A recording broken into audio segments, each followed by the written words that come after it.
Hey, what is up guys? I'm Kyle from Fortune. Today we're getting everything topped off. We're taking the Samurai for a test drive.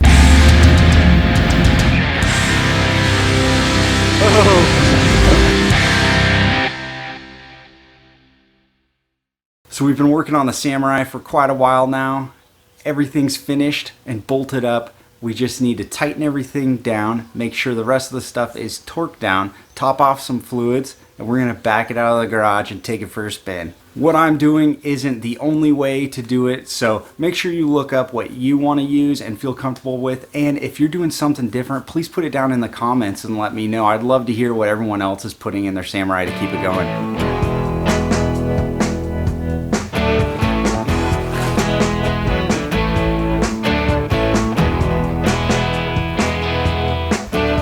With the Weber conversion, there's all kinds of stuff that is now just capped off and not used anymore, so it's going to take a while to learn about all of that and figure out exactly what I'm missing. I got a bunch of plugs, so I just zip tied them out of the way for now.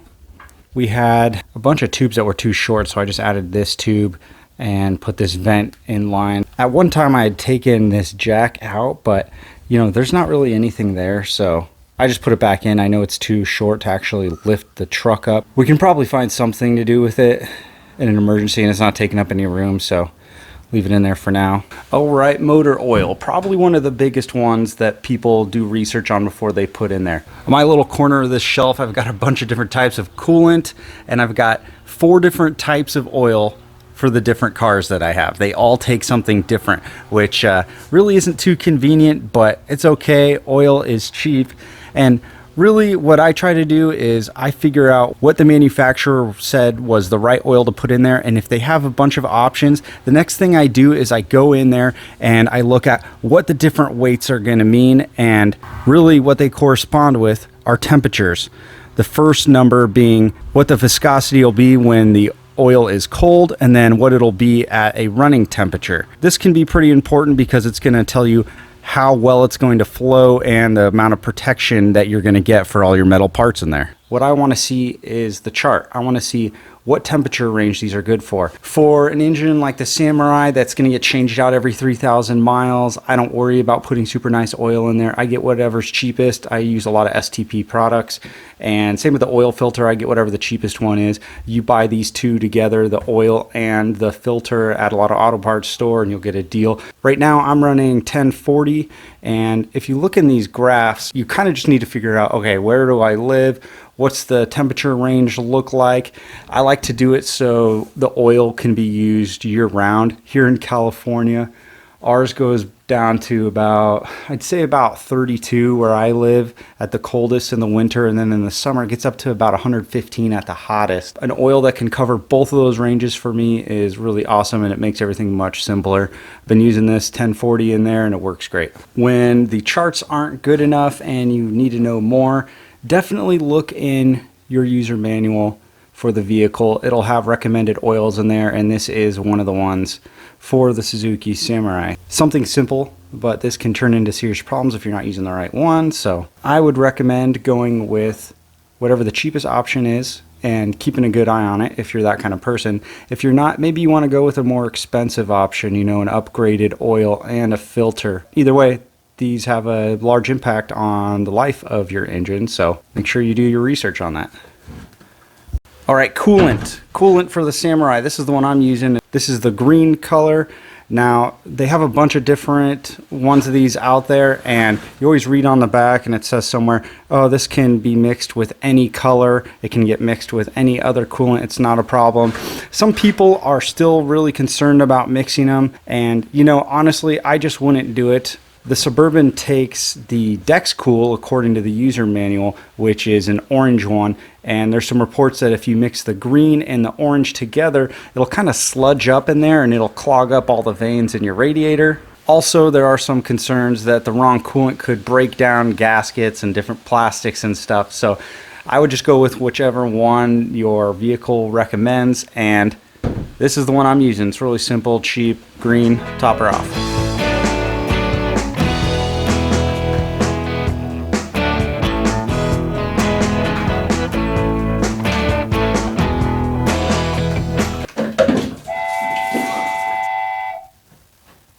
Apparently this doesn't want to stay on there. It's just bent a little bit, so it's not really hooking in there. So let's try to bend it back. Now that I've spilled a gallon of antifreeze on the ground. Success. Let's just stop for the day. We're at a win right now. Here's the gear oil I'm going to be using for everything.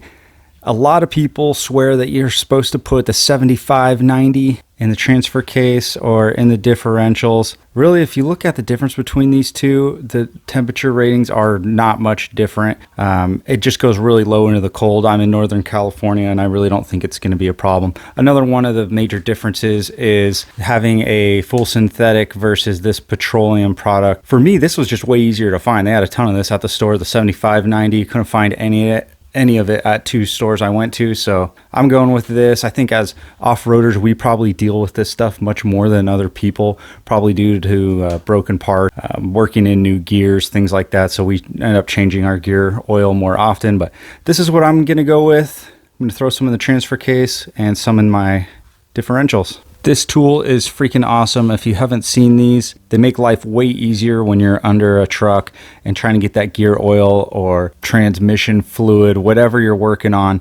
This part just screws right onto the top of one of these little quart bottles, and then you can top it off with the big one afterwards, and it's just pumped. It's much easier to get it in there. These things are awesome. Just like my other videos, I put all this stuff in the description if you guys want to check it out. I don't remember exactly how much these things were, but well worth it. You can see I've got a little bit of transmission fluid in there from doing it on my car the last time, but man, this thing's a lifesaver. The label came off of this one, but this is an STP high mileage fuel treatment, I believe is what it's called. A couple bucks. If you can't tell, I really just research the hell out of everything I do, and I don't use this all the time, but I do add this to my tank of gas after I do each oil change, just so you know this isn't constantly going through there, but it is going through there cleaning everything out. All right, windshield wiper fluid. Why do I keep meeting people that put water in there? Seems weird when there's all these cool products out here like this, and these don't really cost that much. They go a pretty long way depending on how dirty your windshield gets. I live in a farm area and there's a bunch of creeks, so there's a ton of bugs. Regular windshield wiper fluid just doesn't do it for me, but this Rain-X with the bug remover really helps to get those out. There's not really a lot that goes into windshield wiper fluid, but when I lived in a really rainy area, I used Rain-X, the regular Rain-X that you just put on the windshield, and then I also put some of this in the reservoir, and those two together were just awesome. Well, it's getting ready to go top off this windshield wiper fluid. Looks like that's not going to do anything for me because it looks like a rodent chewed through it. Always something. Add that to the list. Brake fluid. You can see this one's .4. Usually the Samurai gets a .3.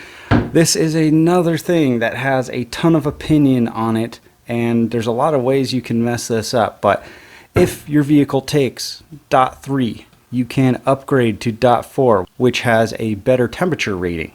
If your vehicle takes .4, you cannot go down to .3. Like everything else, check these out for yourself, see what you want to do. I usually just get the cheapest stuff. When we went to go bleed the Samurai, it worked out really well. We did it the same way that Low Range Off-Road recommends it be done. I only had to go through the system one time, and it was kind of funny. The front brake bleeders were completely clogged. So we got those unclogged. I'll probably get some new speed bleeders later on just to replace those. Just gonna start checking everything else. I think we're gonna be able to drive this thing out of the garage here in a minute.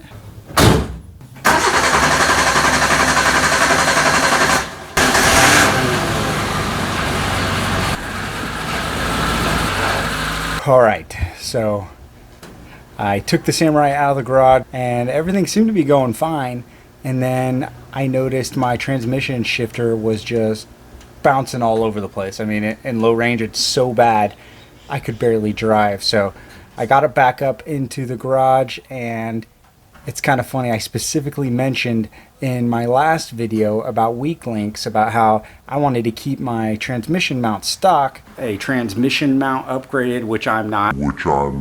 Yeah, so that ended pretty quickly, and what we're going to do now is beef up that transmission mount. Now that we have a reason to replace it, it's time to replace it. That little transfer case was just too much for it, so we'll get the one from Dr. Z Fabrication, bolt that up, we'll try it again, and hopefully we'll have a test drive after that. Fast forward a couple days, we have our transmission mount in from Dr. Z. Stickers! Look at that. That is some beef right there. Holy smokes. Uses like a suspension style bushing in here, and it feels pretty firm. This is hopefully going to pass on my weak link to the next thing like I mentioned in my previous video, so stay tuned for motor mounts. I hope not. Alright, got our bolts. This is all just bare metal right now, so gotta throw some paint on it, and then when that's done, we'll throw it in the truck. Alright, we got a little bit of paint on here. Now what color was this? Oh, that's right. Rust-Oleum Semi-Gloss Black. Come on now. Let's throw a little bit of grease up in here. We'll leave this loose so we have a little bit of wiggle room when we get under there.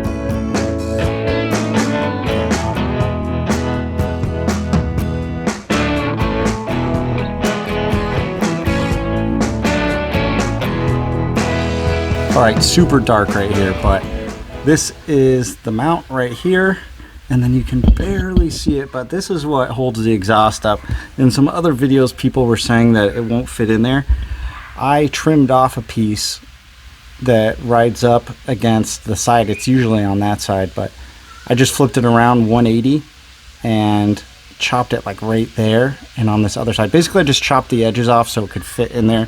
I know it's super dark up there. I gotta put the exhaust hanger back on, and then I'm gonna give this thing another shot.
Oh yeah, a little burnout action in slow-mo.